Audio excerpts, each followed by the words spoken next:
Hi guys, so again we are back with the same chapter polynomials of NCERT class 9th. So let's see कि अब ये exercise हमारे लिए next question में क्या लेकर आती है.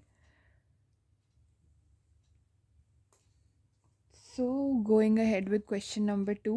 So question number 2 is kind of similar to question number 1 only. Still let's see what it says.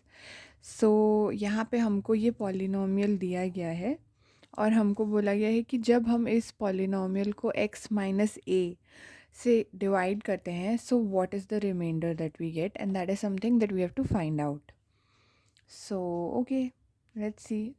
इसको हम बिल्कुल वैसे ही सॉल्व करेंगे जैसे हमने हमारी लास्ट वीडियो में किया था. So let's see. x minus A here and x cube minus ax square plus 6x minus a. Now we need to figure out that x minus a को किस नंबर से या किस वेरिएबल से किससे बेसिकली किस वैल्यू से multiply किया जाए so that it comes out to be closer to x cube minus a x square. So let's see, we can simply multiply it with x square, so this becomes x cube minus ax square. So it is kind of exactly matching, so lucky for us. Just kidding guys. So यहाँ पे x square आ गया, so this gives us x cube minus ax square, sorry. और यहाँ पे minus करेंगे तो ये opposite signs both of them get cancelled, so now we don't have anything here. This zero we don't need to show it here, just आपको explain करने के लिए मैंने यहाँ पे लिखा है ज़ीरो, बिकॉज दोनों ही कैंसिल आउट हो गए तो इसका कुछ रिमाइंडर बचा नहीं. सो यहाँ से हम इस केस में क्योंकि यहाँ पे रिमाइंडर ही नहीं बचा है हमारे पास कुछ, तो हम इन दोनों को एक साथ नीचे ले आएंगे. Because as explained in last video as well, इसका लेंथ और यहाँ पे जो नंबर है या जो भी ब्रेक होने के बाद वैल्यूज बचता है उसका length it should be same so that it's easier to multiply.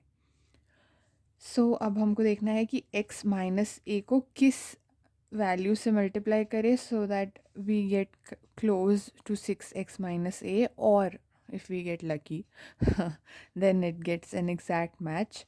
सो हम यहाँ पे 6 से मल्टीप्लाई करेंगे 6x minus 6a. So this becomes x square plus 6 and we get 6x minus 6a. So again this gets cancelled out, this becomes plus, so 6a minus a will become 5a. So this is our answer 5a, क्योंकि इसके बाद आगे कुछ और बचा नहीं है जिसको हम नीचे लेके आए टू सॉल्व फर्दर, इसलिए हमारा रिमाइंडर बनता है 5a and this is our answer. So guys I hope आपको ये क्वेश्चन समझ आ गया हो एंड बेसिकली इसका अप्रोच जो है हम क्या स्टेप्स फॉलो कर रहे हैं आपको वो ध्यान रखना बहुत ज़रूरी है.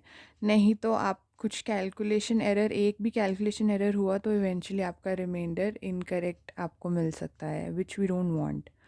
सो या आई होप आपको ये क्वेश्चन समझ आया हो and as usual don't forget to like, share and subscribe to my channel and stay tuned for more such quick and easy solutions. Bye bye.